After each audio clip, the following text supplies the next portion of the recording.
जय गजानन मंडळी, आज आपण बघणार आहोत गव्हाची खीर कशी करायची ते. तर त्याच्यासाठी आपल्याला इथं साहित्य लागणार आहे.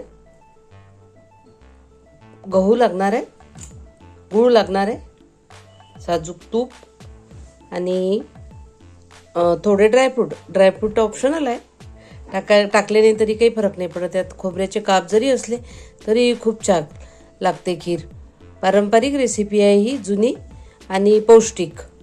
खूप छान लागते चवीला आणि करायला पण सोपी आहे. अगदी घरातल्या साहित्यापासून नव्हते.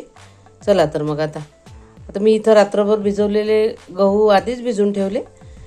इथे शक्यतोवर खपली गहू असला तर तो घ्यायचा, नाही तर मग नॉर्मल जो तुम्ही पोळीसाठी वापरता घरी तो घेतला तरी चालेल, काहीच प्रॉब्लेम नाही.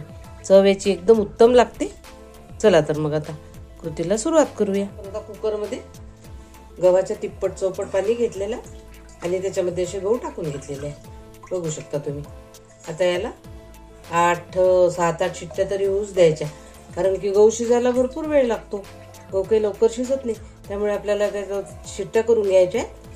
पाण्याचं काही असं प्रमाण नाही आहे याच्यात, तुम्ही टाकू शकता. असं जास्तही पाणी टाकलं तरी ते काही वाया जाणार नाही. आपल्याला कणिक भिजवायसाठी किंवा मग परत थोडं खिरीत टाकायला लागेल, त्याच्यासाठी कामात येईल. तर आता आपण याच्या शिट्ट्या करून घेऊया. हे बघा, छान मऊ शिजले, दुप्पट साईज होतो त्याची.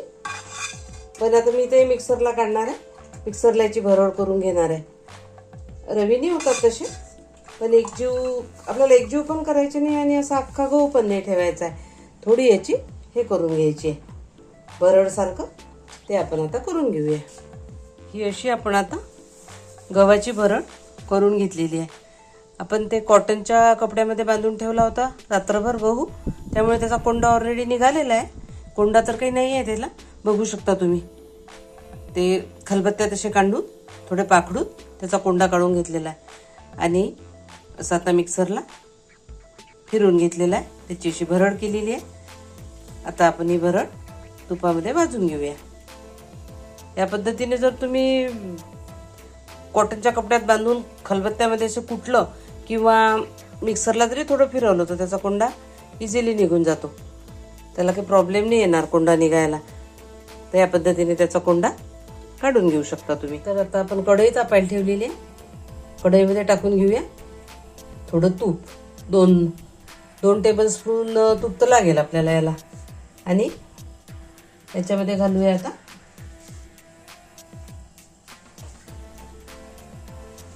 थोडी खसखस घालून घेऊयात आपण याच्यामध्ये.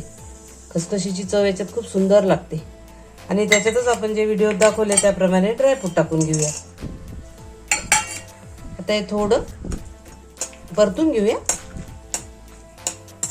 थोडा रंग बदलला, परतल्या गेलं की त्यात आपण जी गव्हाची भरड केलेली आहे ती घालून घेऊया.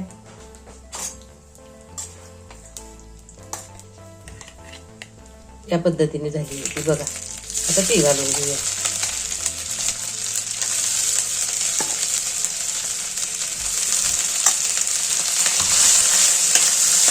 आता हे थोडं परतवायचं, कारण ऑलरेडी ती शिजलेलीच आहे ना, त्यामुळे काही जास्त आपल्याला परतवायची गरज नाही आहे. त्याच्यात ते सगळे ड्रायफ्रूट वगैरे मसाले घालून घेतले की असं थोडं परतून घ्यायचं. आता आपले असे थोडे गहू परतवणं झाले की त्याच्यात रंग बदलतो आणि त्याचा आवाज पण येतो असा, बघू शकता तुम्ही. आवाज आला आहे. आता यात टाकायचा आहे. जितके गहू घेतले त्याचा अर्धा गहू टाका तुम्ही. आणि गोड आवडत असेल तर थोडं जास्त पण टाकू शकता, नाही तर मोजून घ्यायचं. जेवढे गहू घेतले त्याचा अर्धा गहू टाकायचा आणि आता हे परतून घ्यायचं. असं छान गुळाचा पाक होईपर्यंत आता परतून घेऊया. ते खोबऱ्याचे काप आपण आधीच तळून घेतले होते ते पण घालून घेऊया. बघा तुम्ही काय मस्त शिजत आहे आपली खीर.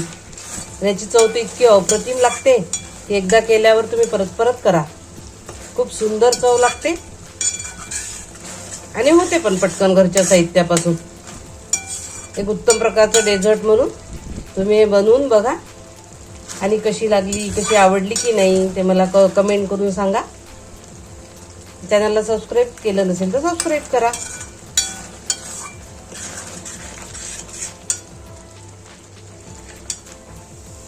गुळाचा पाक झालेला आहे. आता अशी ट्रान्सपरंट दिसायला लागते ती शिजत आली की बघा. काय सुंदर कलर आलाय तो मस्त. गूळ आणि गहू असा ट्रान्सपरंट कलर यायला लागला की गूळ पण वितळतो त्याच्यात आणि आपण ते झाले टाकलेले ड्रायफ्रूट वगैरे ते पण तळलेलेच आहे, त्यामुळे काही खूप. आणि याच्यात टाकूया आता दूध.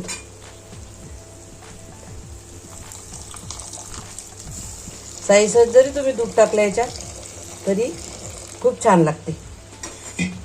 आता दूध टाकल्यानंतर याला थोडं शिजवून घेऊया आपण. असं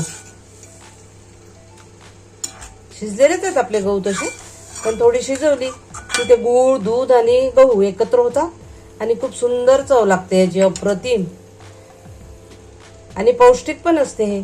आपले पहिले काय आता जुन्या काळात इतके स्वीटला ऑप्शन नव्हते ना, घरातल्या साहित्यापासूनच बायका त्या गोड बनवायच्या, त्यामुळे अगदी घरच्या साहित्यापासून बनते ही आणि पौष्टिक खूप असते. त्यामुळे तुम्ही एक स्वीट डिश म्हणूनही याचा हे करू शकता, आपल्या जेवणात समावेश करू शकता. बघू शकता तुम्ही. आता याला एक दणकून उकळी काढून घेऊया. या पद्धतीने आपली गव्हाची खीर आता तयार झालेली आहे, बघू शकता तुम्ही. मग दूध न टाकता जरी करायची असली तरी अशी गुळात परतून ठेवून द्यायची आणि जेव्हा वाटलं सर्व करताना त्याच्यात दूध द्यायचं वरून, ते पण चालू शकते. कारण की दूध टाकून ठेवली तर खराब व्हायची शक्यता असते. नुसतं गुळामध्ये तुपात परतून घ्यायची, तशी ठेवून द्यायची आणि सर्व करताना त्याच्यात दूध द्यायचं वरून. हा पण एक ऑप्शन आहे तुम्हाला. या पद्धतीने तुम्ही गव्हाची खीर करून बघा आणि सबस्क्राईब केलं नसेल तर सबस्क्राईब करा.